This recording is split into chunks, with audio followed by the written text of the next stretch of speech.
নমস্কার, আমি পূর্বা। আজকে আরও একটা নতুন রেসিপি নিয়ে চলে এসেছি। আজকে বানাবো ব্রেড মালাই রোল। তার জন্য আমি কড়াইতে কিছুটা দুধ দিয়ে দুধটাকে ভালো করে ঘন করে নেব এবং দুধের ভেতরে কিছুটা চিনি, মিল্ক পাউডার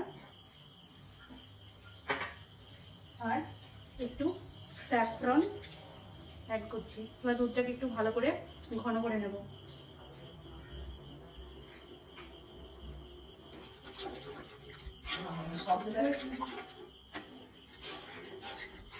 ভালোভাবে ফুটে এসেছে। এরপর আমি একটুখানি একটা এলাচ দিয়ে দিলাম, দিয়ে আরও কিছুক্ষণ সময় ফুটিয়ে দুধটাকে আমি নামিয়ে রাখবো। এদিকে দুধটা ঘন হয়ে এসেছে এবং আমি এর ভেতরে দু টুকরো এলাচ অ্যাড করেছিলাম। দুধটাকে এবার একটা অন্য জায়গায় নামিয়ে রাখবো।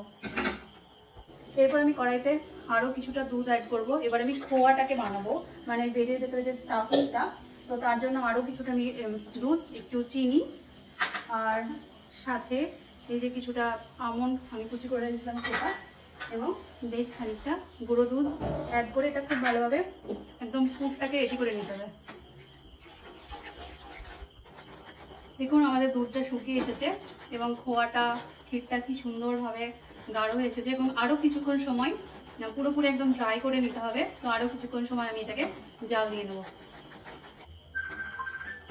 দেখুন খোয়া ড্রাই হয়ে এসেছে।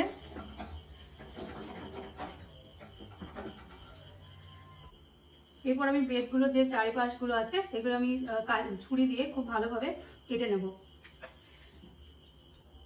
আমি যে ব্রেডের চারিপাশটা কেটে নিয়েছি, এরপর আমি ব্রেডগুলোকে এক এক করে এই বেলুনের সাহায্যে একটু একটু করে এরকমভাবে প্রেস করে নেব।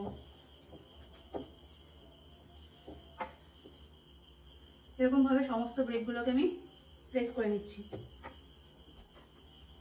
এরপর আমি ব্রেডগুলোর ভেতরে এই যে শুকনো যে খোয়াটা সেটা আমি অ্যাড করব। এরকমভাবে সমস্ত ব্রেডগুলোকে আমি রোলের শেপ নিয়ে নিচ্ছি। এরকমভাবে একটুখানি জল দিয়ে প্রেস করে নেবেন, তাহলে জায়গাটা খুলবে না, দেখেন আটকে থাকবে।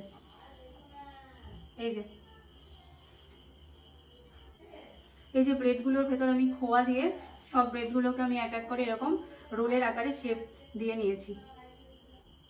আমি গার্নিশিংয়ের জন্য কুচি করে রাখা আমন্ড আর এই স্যাফরনটা দিয়ে দিলাম। এরপর আমি যে ওই দুধটাকে ফুটিয়ে রেখেছিলাম, সে কেশর আর এলাচ আর চিনি দিয়ে সেই দুধটাকে আমি খুব এটা পুরো রোলের ওপরটায় আমি ঢেলে দিলাম।